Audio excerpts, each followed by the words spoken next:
Es lo que siempre he hecho. Ya desde la época de estudiante, pues con otros amigos, otros compañeros, pues empiezas a interesarte por cuál es la situación de injusticia que viven determinados colectivos, entonces en nuestro entorno en Madrid, ¿no? Pues en aquella época muy vinculado al tema de la infravivienda, de los barrios periféricos, de chabolas, del tema de drogas y luego pues a raíz probablemente de la cumbre de Río del año 92 y de las movilizaciones que hubo en España en el 93 y en el 94 del movimiento 07, pues conocí cuál era la dimensión internacional, ¿no? De la desigualdad, de la injusticia estructural, hasta que marché bueno, pues a diseñar lo que luego se conoció como la campaña Pobreza Cero, ¿no? La primera campaña que todas las organizaciones de la Coordinadora de ONGs estatales deciden hacer de forma conjunta y unitaria, y eso, bueno, pues de alguna forma fui uno de los responsables de la negociación entre las organizaciones, de dibujar el perfil político de la campaña, también orientar el perfil gráfico, ¿no? Y de los mensajes a la ciudadanía, en un momento en el que se consideraba imprescindible, ¿no? que hubiera una especie de rebrote en términos de movilización social, ¿no? Estamos hablando ya 10 años después de las movilizaciones del 07, ¿no?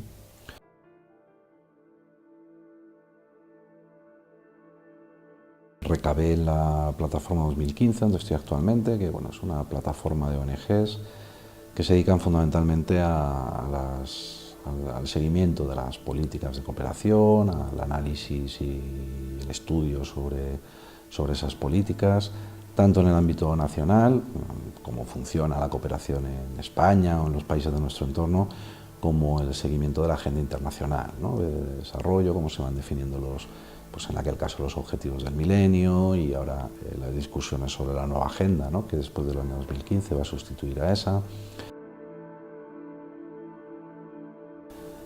Los objetivos comportan 21 metas y están medidas por 60 indicadores, ¿no? El 74% de los indicadores no se van a cumplir, ¿no? en las diferentes regiones en las que está dividido el mundo, ¿no? Como además también se podría hacer por países, pues el análisis sería en general, en términos generales, bastante peor, ¿no?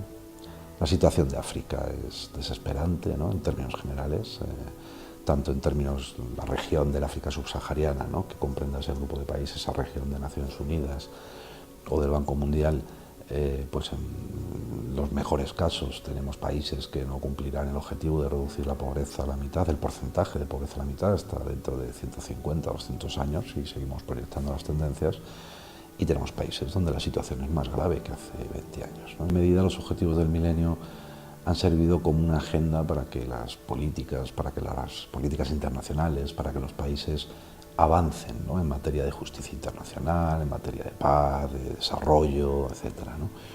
Y ahí yo creo que no se puede ser en absoluto optimista, ¿no? Si analizamos qué ha pasado en estos 15 años desde que se aprobó la declaración hasta ahora, pues enseguida cualquiera puede saber que han sido otros elementos los que han configurado las tendencias, ¿no? Lamentablemente el caso de España se puede explicar en el mismo sentido, pero tiene originalidades terribles, ¿no? Es decir, el desmantelamiento sistemático, ¿no? De la política de cooperación en esta legislatura no tiene equivalente en ningún otro país donante, ¿no? Una reducción de más del 80% de los fondos desde 2009 hasta ahora. Hablan de un desmantelamiento de una política, no hablan de una reducción o de recortes por causa del ajuste fiscal o de la crisis, como pretenden explicar, porque ninguna otra política se ha reducido en un 80% y el total del ajuste y de los recortes en términos globales de gasto público pues no superan el 12 o el 15%, ¿no? en estos años, ¿no? Durante este periodo, y no solo en estos 15 años, sino en los 30 o 40 años últimos, lo que ha aumentado espectacularmente es la desigualdad, ¿no? La desigualdad de renta.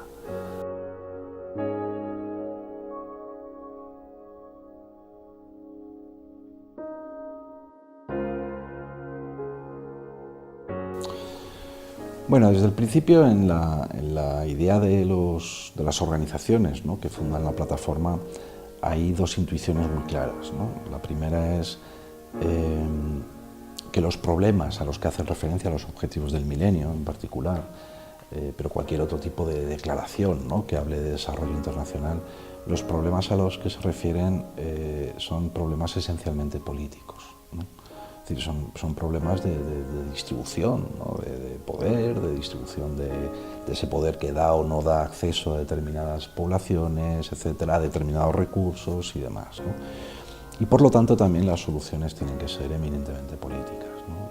Lo primero es el papel que juegan, ¿no?, de vigilancia sobre la política pública de cooperación, sobre el famoso 0,7%, la ayuda oficial al desarrollo, que es lo que un país como el nuestro, ¿no? Y entonces, bueno, pues ahí se vigilan cosas, es decir, por supuesto, incorporándose a la reclamación de que esa política tenga una dimensión presupuestaria suficiente, que está desde el año 70 cifrada simbólicamente en el 0,7%, y por ahí se empieza a participar en la exigencia de ese incremento, pero con igual importancia en la exigencia también del incremento de la calidad de esa política, ¿no? Que no se alcance ese 0,7% a través de, bueno, pues de introducción de gasto militar para supuestas organizaciones o misiones humanitarias o pseudohumanitarias en algunos casos, o mediante créditos a la exportación que benefician a las empresas españolas en lugar de los países en desarrollo, bueno, otro tipo de prácticas pues no recomendables o no coherentes con eso, ¿no?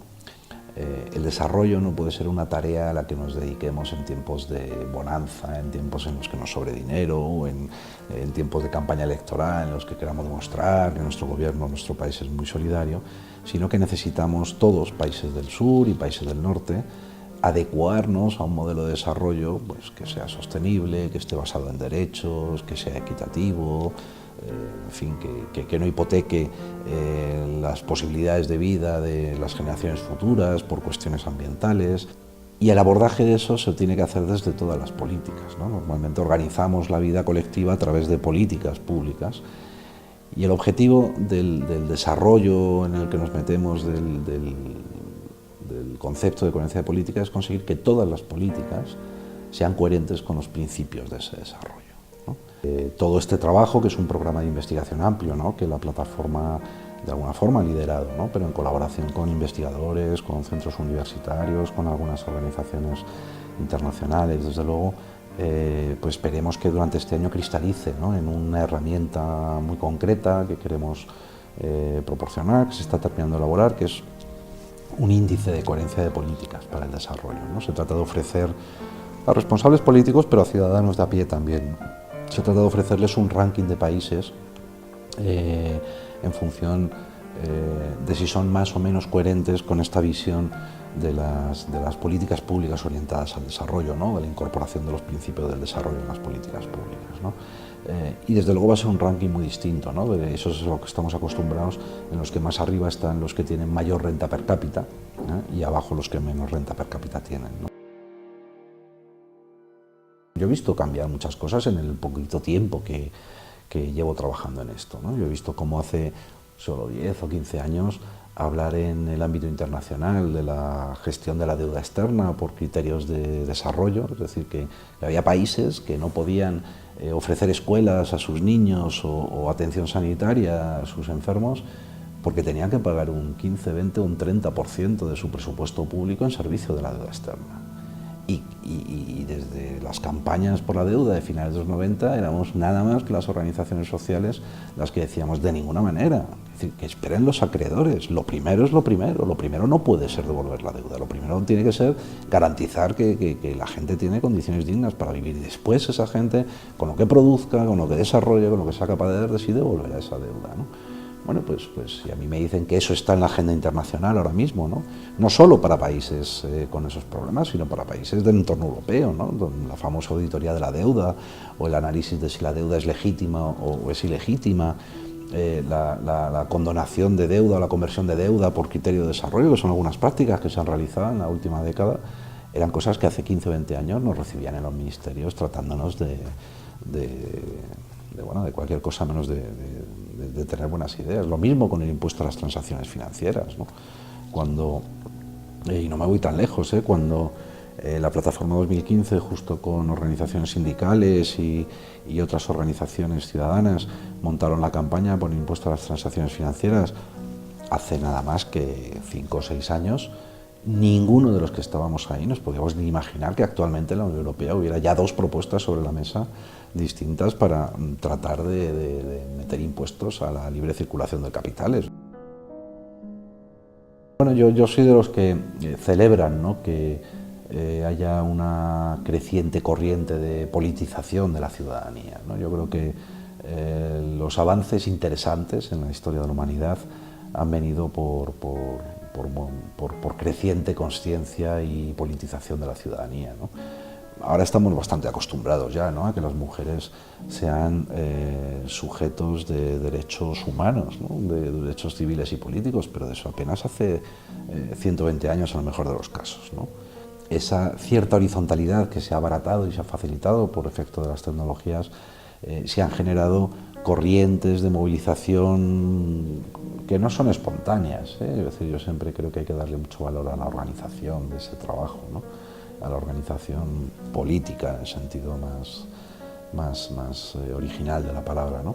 Yo creo que hay que buscar el hilo conductor de lo que nosotros conocimos con la indignación, con las primaveras árabes, con el movimiento antiglobalización, ¿no?, con los foros sociales mundiales. Creo que hay un hilo conductor, ¿no?, en clave de politización de todo eso, que es un hilo conductor que va a acabar transformando, ¿no?, socialmente las cosas, indudablemente para mejor, ¿no?